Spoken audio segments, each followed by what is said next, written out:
বন্ধুরা, বাড়িতে কুমড়ো আছে কি? তাহলে ঝটপট এই রেসিপিটা ট্রাই করতে পারো। জলখাবারে দারুণ জমে যাবে। ছোট থেকে বড় সবাই খুব পছন্দ করবে।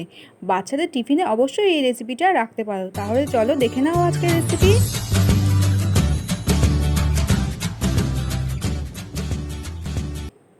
নমস্কার বন্ধুরা, পিউ কুকিং অ্যান্ড লাইফস্টাইল চ্যানেলের নতুন একটা ভিডিওতে সবাইকে জানাই অনেক অনেক স্বাগত। দেখো, প্রথমে আমি কুমড়ো নিয়ে নিয়েছি আর ভালো করে কুমড়োগুলোকে টুকরো টুকরো করে কেটে নিয়েছি। এইবার কড়াইতে জল দিয়ে আমি কুমড়োগুলোকে দিয়ে দিলাম। এর মধ্যে দিয়ে দিলাম একটা টমেটো, আর দিলাম 2 টুকরো আদা আর 2টো কাঁচা লঙ্কা। এইবার আমি একটু ঢাকা দিয়ে আর দিলাম দেখো অল্প একটু নুন। এবার একটু এটা ঢাকা দিয়ে আমি কুমড়োটাকে ভালো করে সেদ্ধ করে নেব। অল্প একটু নুন দিয়ে দেবে সেদ্ধ করার সময়। দিয়ে এবার ঢাকা দিয়ে দিলাম। দেখো কুমড়োটা ভালো করে আমি সেদ্ধ করে নিলাম। দিয়ে এবার আমি একটা ছাঁচায় করে আমি কুমড়োগুলোকে তুলে নিচ্ছি। এবার ভালো করে কুমড়োটাকে ঠান্ডা করে নিতে হবে। রেসিপিটা একদম নতুনত্ব বন্ধুরা, অবশ্যই তোমরা বাড়িতে এইটা একবার হলেও ট্রাই করো। আশা করি তোমাদের ভালো লাগবে। তো দেখো সুন্দরভাবে আমি কুমড়োগুলোকে বাটিতে তুলে নিলাম এবং ভালো করে ঠান্ডা করে নেব। আর দেখো টমেটোর গায়ে যে খোসাটা রয়েছে সেটা আমি ছাড়িয়ে নিলাম। এখন খুবই গরম রয়েছে, সাবধানে কাজটা করবে। ঠান্ডা হলেও তোমরা এই কাজটা করে নেবে, কারণ ঠান্ডা না হলে মিক্সিতে এটা পেস্ট করতে হবে, মিক্সিতে পেস্ট করতে পারবে না। আর যাদের বাড়িতে মিক্সি নেই তারা শিলনোড়াতে এটা পেস্ট করে নেবে। তো চলো এটা ঠান্ডা করে নিই। তো দেখো ঠান্ডা হয়ে গেছে, আমি একটা মিক্সির জারে নিয়ে নিলাম। এবার যা যা সেদ্ধ করেছিলাম সবই নিয়ে নিচ্ছি, কুমড়ো, টমেটো, কাঁচা লঙ্কা, আদা। এবার এর সঙ্গে মেশাবো আমি দেখো অল্প একটু জোয়ান, আর দিলাম দেখো হাফ চামচ মতো হিং। এবার জোয়ান আর হিং দিয়ে আমি কুমড়োর পেস্টটা ভালো করে করে নিলাম, মিক্সিতে ঘুরিয়ে নিলাম। তো দেখো সুন্দর একটা পেস্ট হয়ে গেছে। এবার একটা বাটিতে ঢেলে নেব। আজকের আমার এই রেসিপি যদি তোমাদের ভালো লাগে বন্ধুরা, অবশ্যই একটা লাইক করে আর একটা কমেন্ট করে জানিও। আর চ্যানেলে যদি নতুন বন্ধু এসে থাকো তাহলে অবশ্যই চ্যানেলটিকে সাবস্ক্রাইব করে নেওয়ার অনুরোধ রইল। পাশে থাকা বেল আইকনটা অবশ্যই দাবিয়ে দেবে আমার সমস্ত রেসিপি নোটিফিকেশান সবার আগে পাওয়ার জন্য। তো দেখো এবার ওই কুমড়োর মিশ্রণটার মধ্যে আমি 1 বাটি দিয়ে দিলাম আটা আর 1 বাটি দিলাম ময়দা, আর তার সঙ্গে দিলাম দেখো অল্প একটু নুন। নুন যেহেতু কুমড়ো সেদ্ধর সময় দিয়েছি, তো সেই বুঝে নুনটা দিয়ে দেবে এখানে ময়দা আর আটার মধ্যে। আর দিলাম দেখো অল্প একটু গোলমরিচ গুঁড়ো দিয়ে এবার ভালো করে আমি এটাকে কুমড়োর সাথে আটা আর ময়দাটা ভালো করে মিশিয়ে নিচ্ছি।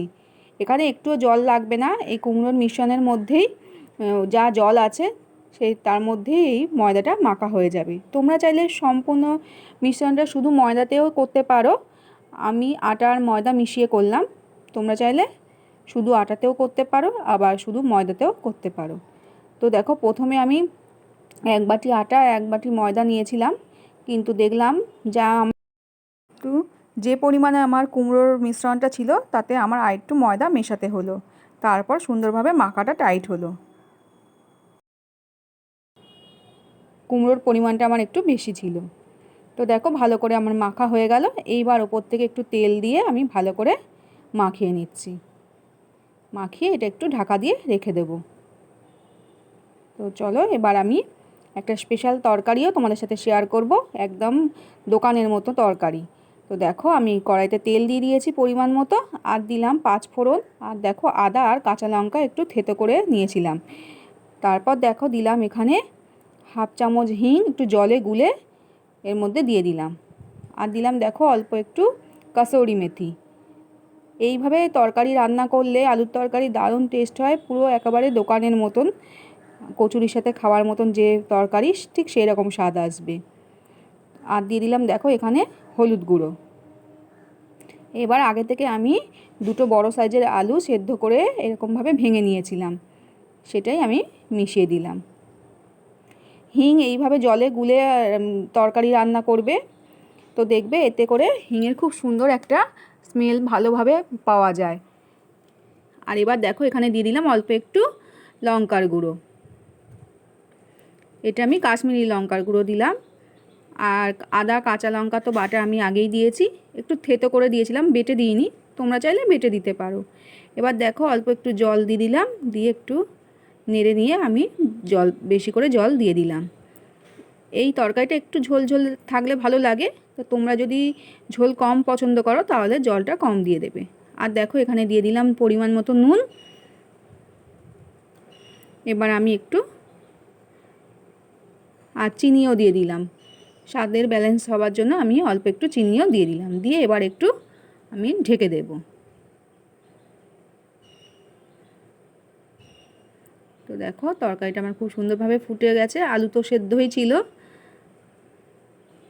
তো তোমরা চাইলে ঝোলটা একটু কমিয়ে নেবে, কারণ আলু যেহেতু সেদ্ধ করা রয়েছে ঝোলটা কিন্তু বসে যাবে পরে। এবার দেখো আমি দিয়ে দিলাম ওপর থেকে ধনেপাতা কুচো।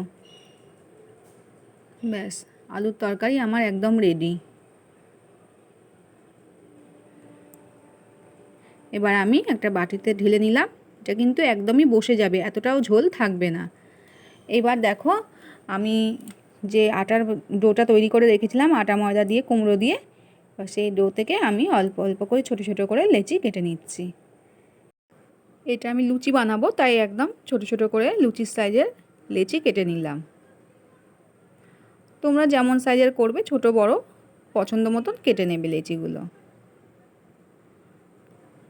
তো ভালো করে লেচিগুলো কেটে এবার চলো বেলে এগুলোকে ভেজে নেব। তো দেখো আমি একটু বেলে নিচ্ছি, তেল দিয়ে দিয়ে বেলে নেব।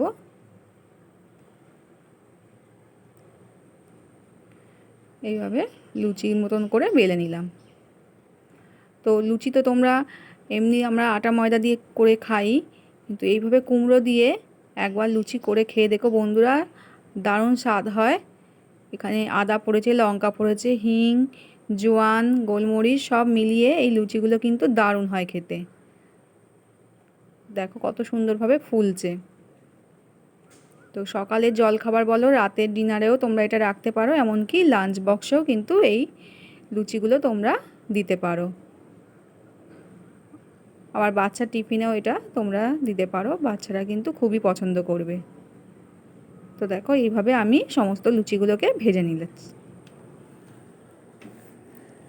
ভালো করে একটু চাপ দিলেই কিন্তু সব লুচিগুলো সুন্দরভাবে ফুলছে। দেখো এইভাবে সমস্ত লুচিগুলো ভেজে নিচ্ছি। আজকের রেসিপি যদি তোমরা আমার ফেসবুক থেকে দেখে থাকো বন্ধুরা, তাহলে অবশ্যই প্রোফাইলটাকে ফলো করে দেওয়ার অনুরোধ রইল। তো দেখো এইভাবে আমি সমস্ত লুচিগুলো কিন্তু ভেজে নিলাম। অবশ্যই তোমরা একবার হলেও ট্রাই করো বন্ধুরা, ভীষণই ভালো হয় খেতে। এটা কিন্তু অনেকটা হেলদিও, যেহেতু কুমড়ো দেওয়া আছে, আর বাচ্চারা সবজি খেতে একদমই পছন্দ করে না, আমরা কিন্তু এইভাবে ওদেরকে খাওয়াতে পারি। একটু তোমাদের সামনে থেকে আমি দেখিয়ে দিলাম। তো দেখো এবার সার্ভ করে দিচ্ছি। আলুর তরকারিটা কিন্তু অনেকটাই বসে গেছে। কি বন্ধুরা, লোভনীয় হয়েছে তো? তাহলে অবশ্যই একবার ট্রাই করো, আর আমাকে কমেন্টে জানাতে কিন্তু ভুলো না। তো দেখো, আর এই লুচিগুলো কিন্তু খুবই নরম হয়। তো আমি তোমাদের একটা কেটে দেখাচ্ছি, কত সুন্দর নরম এবং সফট হয়েছিল লুচিগুলো খেতে। আর আলুর তরকারিটা একদম দোকানের মতো হয়েছিল। তো দেখো এইভাবে তোমরা অবশ্যই বাড়িতে বানিয়ে খেও। আজ তাহলে আমি এখানেই বিদায় নেব বন্ধুরা, সবাই খুব ভালো থেকো, সুস্থ থেকো, আবারও দেখা হবে নতুন রেসিপির সাথে। টাটা।